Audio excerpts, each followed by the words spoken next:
Después de pasar 26 años en el corredor de la muerte, Robert Fratta fue ejecutado por inyección letal el 10 de enero de 2023 dentro de la unidad de Huntsville, en Huntsville, Texas. Pero para entender cómo llegó hasta ese punto, tenemos que retroceder hasta la mujer que le temía antes que nadie. Su nombre era Farah Fratta.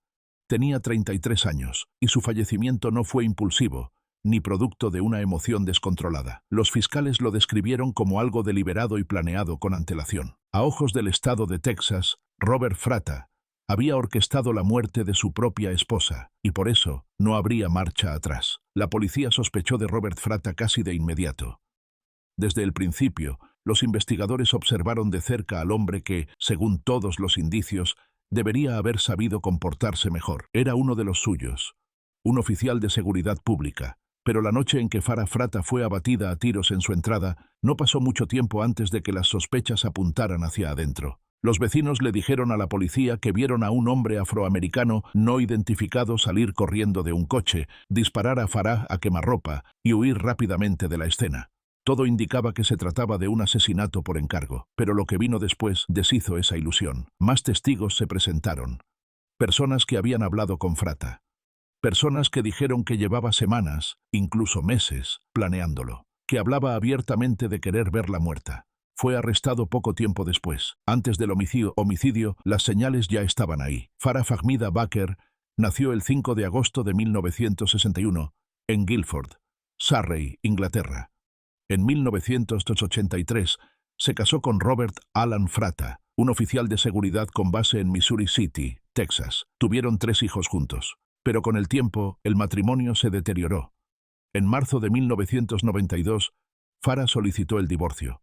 En la petición, describía un patrón de comportamiento perturbador, exigencias extrañas, inestabilidad emocional y control. La batalla por la custodia de sus hijos se prolongó durante 2 años. Para entonces, Farah ya había expresado miedo por su seguridad. Lo que siguió fue un patrón de comentarios que sonaban más a amenazas. Compañeros de trabajo y amigos testificaron luego bajo juramento. Dijeron que Fratta hablaba con frecuencia, demasiado, sobre matar a su esposa. Algunos dijeron que se lo imaginaba como un robo que salía mal. Otros afirmaron que llevó un arma a un club nocturno con la intención de usarla. Varios recordaban que Fratta decía que quería evitar pagar la manutención eliminando a Farah y quedándose con la custodia. Y luego estaban los comentarios sobre contratar a alguien. Varios testigos afirmaron que Fratta buscó sicarios, incluso pidió específicamente que fueran afroamericanos para ejecutar su plan. Una mujer dijo que le preguntó directamente si conocía a alguien que matara por dinero. Otra contó que lo mencionó casualmente en una cafetería. Un compañero de trabajo dijo que Fratta intentó involucrarlo en el plan. En 1994, Fratta tenía 37 años. Ese año, contactó a un hombre que conocía del gimnasio, Joseph Pristash. Pristash aceptó ayudarlo. No apretó el gatillo, pero reclutó a su joven vecino de 18 años, Howard Guidry, y juntos hicieron realidad el plan de Fratta. Ocurrió la noche del 9 de noviembre de 1994 en Atascocita, Texas. Farah Fratta acababa de regresar a casa después de cortarse el cabello. Más temprano esa noche había cenado con su esposo, Robert, y sus 3 hijos. Luego, Robert sacó a los niños. A 2 los llevó a la guardería de la iglesia y al mayor, a clases de catecismo. Farah se quedó sola en casa. Estaba sola cuando sucedió. Según los registros judiciales y los informes policiales, Farah había entrado al garaje. Nunca salió de ahí. Dentro del garaje, Howard Guidry, de 18 años, la estaba esperando. Disparó 2 veces. Ambos tiros impactaron en su cabeza. Farah perdió la vida casi al instante. Los vecinos oyeron los disparos y presenciaron lo ocurrido. Un hombre, descrito como afroamericano o quizá un hombre blanco vestido de negro, fue visto huyendo del lugar. Ese hombre era Guidry. El auto de huida lo conducía Joseph Pristash. Desde el principio, la policía sospechó de Robert Fratta, pero en esas primeras horas no tenían suficiente. Lo interrogaron y lo liberaron. Mientras tanto, quienes lo rodeaban notaron algo inquietante. No mostraba dolor. No había indignación, ni pánico, solo silencio. Los padres de Farah, Betty y Lex Baker, ofrecieron una recompensa de $5,000 por información. Aunque el homicidio aún no se había resuelto oficialmente, La batalla por la custodia siguió adelante. Fratta y los padres de Farah se enfrentaron en los tribunales. En diciembre de 1994, el juez Robert Hinojosa otorgó la custodia completa a los Baker. A Fratta se le concedieron visitas supervisadas una vez por semana y breves llamadas diarias. En la corte, el juez Hinojosa citó la sospechosa participación de Fratta en el homicidio de Farah, calificándolo de no apto para ser padre. Poco después, Fratta perdió su trabajo. Durante meses, el caso permaneció sin resolverse. Pero el 1 de marzo de 1995 hubo un giro. Howard Guidry fue arrestado por un robo bancario no relacionado. Dentro de su mochila, la policía encontró un revólver Charter Arms, calibre .38. Pocos días después, Mary Gibb, la novia de Joseph Pristash, se presentó ante las autoridades. Le dijo a los investigadores que Guidry había estado involucrado en el homicidio de Farah. Mencionó a Pristash y mencionó a Fratta. Los detectives rastrearon el revólver. Había sido comprado por Robert Fratta en 1982. El padre de Farah lo reconoció de inmediato. Dijo que Farah se lo había dado para que lo guardara en 1993. Él se lo devolvió a Fratta en el verano anterior a su muerte. Un perito balístico del Departamento de Policía de Houston testificó que una de las balas recuperadas del garaje coincidía con el revólver. Otra bala, aunque dañada, probablemente fue disparada por el mismo modelo de arma. Esa evidencia abrió por completo el caso. Poco después, Robert Fratta fue arrestado, junto con Joseph Pristash y Howard Guidry. El caso contra él no se basaría únicamente en pruebas físicas, sino también en las declaraciones de sus cómplices. Guidry y Pristash confesaron. El testimonio de Gibb lo selló todo. Juntos, ofrecieron una imagen clara, la de un padre, un exoficial de la ley, que había orquestado la muerte de su esposa, fríamente, deliberadamente. También fue arrestado William Edward Bill Planter, quien en su momento había llevado una placa, un expolicía, acusado de intentar contratar el homicidio de Robert Fratta. Los fiscales alegaron que Planter se había acercado al padre de Farah, ofreciéndose para quitarle la vida a Fratta él mismo. Fue acusado de solicitud criminal de un delito capital, un cargo que podía conllevar cadena perpetua. Planter fue condenado y sentenciado a 17 años de prisión. Pero en febrero del año 2000, el Tribunal de Apelaciones Penales de Texas anuló su condena. Planter fue absuelto, y ese mismo mes quedó en libertad. Mientras tanto, los tres hombres en el centro del crimen, Robert Fratta, Joseph Pristash y Howard Guidry, fueron acusados de delito capital. En Texas, ese cargo conlleva solo dos posibles desenlaces: cadena perpetua o la pena máxima. Cada uno enfrentaría un juicio por separado. Los problemas legales de Fratta no terminaron ahí. Después de perder la custodia de sus hijos, no cumplió con el pago de la manutención ordenada por la corte, ni mantuvo el seguro médico requerido. Fue declarado en desacato. Un juez le dio una elección clara: pagar $3,000 en pagos atrasados o ir a la cárcel. Fratta pagó. El cargo por desacato fue retirado, pero el daño ya estaba hecho. Para entonces, Fratta había perdido su trabajo, su reputación pública y la custodia de sus hijos. Y aún así, el juicio más profundo aún estaba por llegar. La evidencia seguía acumulándose. Las confesiones estaban grabadas. La intención, más que clara. Años de investigaciones y apelaciones habían pasado, pero el caso no estaba cerrado. Ahora estaba listo para actuar. Y ya no habría marcha atrás. 8 p.m., 9 de enero de 2023, Unidad de Huntsville, Texas. Si encuentras importantes historias como esta, considera suscribirte para más. Robert Fratta estaba inmóvil sobre su estrecha litera de prisión. Las paredes de concreto que lo rodeaban hacía tiempo se habían desvanecido en la rutina diaria, pero esa noche todo se sentía más nítido, más presente. Sus ojos permanecían fijos en una grieta en la pared, aunque su mente ya se había escapado más allá de los límites de su celda. Su tiempo estaba casi terminado. Tenía 65 años, su cuerpo débil, pero su mente aún se aferraba a la idea de que tal vez, de alguna manera, no fuera demasiado tarde, que el Estado pudiera cambiar de opinión, que pudiera haber un último retraso, una última resolución a su favor. Pero no llegó ninguna. Fratta había enfrentado juicio casi 3 décadas antes. Recordaba el peso del proceso, el desfile borroso de rostros, las deliberaciones frías, el momento en que comprendió que ya no habría vuelta atrás. Fratta fue el primero de los tres en ser juzgado. 9 de abril de 1996. La sala del tribunal fue metódica, implacable. La fiscalía presentó su caso, declaraciones de testigos, pruebas balísticas y testimonios de los propios cómplices de Fratta. Se alegó que había pagado 1.000 bells a Guidry, el tirador, y 2.000 bells más un jeep a Pristash, quien organizó todo. El psicólogo Lawrence Abrams subió al estrado.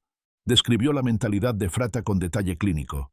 Un hombre sin empatía, alguien que veía a las mujeres como niñitas que debían ser controladas. El 18 de abril de 1996, el jurado regresó con el veredicto: culpable. Fratta fue declarado responsable de orquestar el homicidio de su esposa, Farah. Entonces comenzó la fase de sentencia. La corte escuchó a la madre de Farah, Betty Baker, de 59 años. En el tribunal lo llamó monstruo. 6 días después, el 24 de abril, el jurado anunció la sentencia, la pena máxima. El fallo se oficializó el 3 de mayo de 1996. Fratta sería ejecutado por inyección letal. Pocos meses después, el 1 de julio, Joseph Pristash enfrentó su juicio. Los fiscales buscaron la pena máxima. Su propia novia testificó en su contra. Al jurado le tomó solo 17 minutos condenarlo. El 11 de julio fue sentenciado a muerte. El veredicto se hizo oficial el 2 de agosto.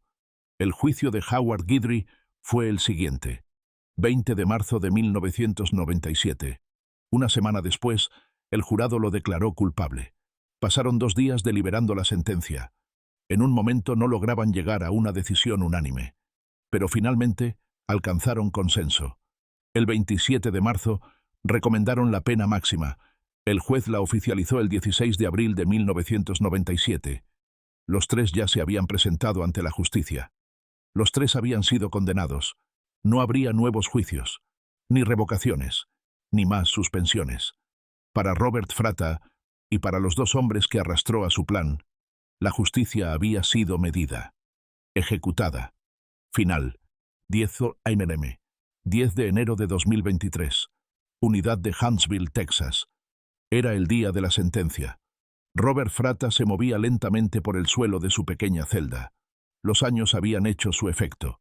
Su caminar, que alguna vez fue firme y decidido, ahora era lento, irregular. El paso del tiempo no solo había borrado su juventud, sino también la ilusión de control. 26 años en el corredor de la muerte, más de un cuarto de siglo, le habían dejado una larga lista de apelaciones fallidas y mociones rechazadas. Aún así, las recordaba todas. Cada petición, cada negativa, cada vez que la esperanza surgía, solo para ser aplastada de nuevo. Nunca planeó rendirse sin luchar. En los primeros años, Fratta presentó apelación tras apelación. Su primer intento fue ante el Tribunal de Apelaciones Penales de Texas. Fue rechazado el 18 de febrero de 1929. Luego lo intentó ante la Corte Suprema de los Estados Unidos. El 21 de marzo del 2000, el tribunal se negó a revisar su caso. Pero a su alrededor, el sistema se agitaba de formas que él no había previsto. En noviembre de 1998, mientras Fratta permanecía encerrado en su celda, su cómplice Howard Guidry, junto con otros 5 reclusos del corredor de la muerte, intentó escapar. Fallaron. Después, en febrero del 2000, Guidry y otro condenado, Ponchai Wilkerson, organizaron una protesta desde dentro. Tomaron como rehén a una oficial correccional. El enfrentamiento duró 13 horas. Terminó mediante negociaciones silenciosas, con la ayuda de activistas contra la pena capital, que fueron autorizados a entrar por el personal de la prisión. Guidry tenía su propia batalla legal por delante. Su apelación fue rechazada por el Tribunal de Apelaciones Penales de Texas el 16 de diciembre de 1999. La Corte Suprema de los E.U. lo desestimó el 3 de octubre del 2000. Pero Fratta aún no había terminado. Entonces, algo cambió. El 1 de octubre de 2007 logró un avance. La jueza federal Melinda Harmon determinó que el caso original de la Fiscalía se había basado en gran medida en las confesiones de Guidry y Pristash, confesiones que ella consideró mal manejadas. Dictaminó que Fratta merecía un nuevo juicio. El 22 de julio de 2008, la Corte de Apelaciones del Quinto Circuito confirmó su decisión. Volvió a los tribunales el 5 de mayo de 2009. Esta vez, la jueza Belinda Hill presidió el caso. La sala le era familiar. Los rostros eran más viejos. Algunos testigos originales regresaron, como Mary Gibb, la exnovia de Pristash. Y esta vez, las voces que más dolieron fueron las de los propios hijos de Fratta. Todos ellos habían adoptado el apellido de sus abuelos, Baker, y testificaron en su contra. El nuevo juicio se realizó sin las confesiones. La Corte había prohibido al Estado usarlas. Aún así, el 14 de mayo de 2009, el jurado llegó a un veredicto: culpable.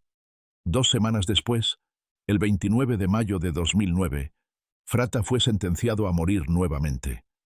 La defensa pidió al jurado que considerara su comportamiento en prisión. Cómo, durante los últimos 15 años, había sido un recluso modelo. La fiscalía les recordó el acto en sí: calculado, premeditado, definitivo. Y al final, por segunda vez, el jurado decidió que Robert Fratta debía morir. Howard Guidry y Robert Fratta apelaron sus condenas y sentencias. Joseph Pristash, el tercer implicado en la muerte de Farah Fratta, no recibió un nuevo juicio, pero también apeló. El 26 de abril de 2017, el caso de Pristash fue presentado ante la Corte de Apelaciones del Quinto Circuito. Su apelación fue rechazada. Menos de un año después, el 8 de enero de 2018, la Corte Suprema de EU también denegó su petición final. El camino de Fratta fue similar. Su apelación federal fue rechazada el 1 de mayo de 2018. Luego, el 8 de enero de 2019, exactamente un año después del fallo final contra Pristash, la Corte Suprema también rechazó la última apelación de Fratta. Para Howard Guidry, el resultado no fue distinto. El 23 de junio de 2021, el Quinto Circuito desestimó su solicitud de alivio legal. Para entonces, el mensaje era claro. Para los hombres condenados por la muerte de Farah Fratta, no habría más reversiones, ni indultos, ni misericordia.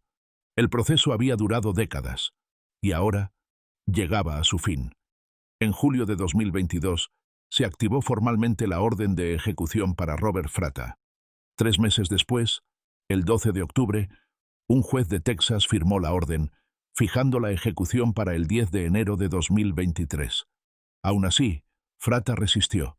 En un último intento por frenar su sentencia, Fratta se unió a otros 2 reclusos, Wesley Ruiz y John Valentine, en una demanda. Alegaban que el Estado planeaba usar drogas vencidas en sus ejecuciones, lo que violaría sus derechos constitucionales contra castigos crueles e inusuales. El Tribunal de Apelaciones Penales de Texas rechazó la demanda. Ruiz y Valentine fueron ejecutados según lo programado. Ruiz el 1 de febrero y Valentine una semana después. Fratta hizo un último intento. Sus abogados presentaron una petición ante la Corte Suprema de EU, argumentando que la Fiscalía había ocultado información clave durante el juicio, específicamente que una testigo había sido sometida a hipnosis por los investigadores y que luego cambió su testimonio. Su declaración inicial describía haber visto a 2 hombres en la escena, junto con un conductor del vehículo de escape. La versión revisada reducía el número a 1. Los abogados de Fratta argumentaron que ese cambio podría haber alterado el veredicto, pero la Corte se negó a intervenir. La apelación fue rechazada. Una semana antes de la ejecución, Fratta presentó una solicitud de clemencia.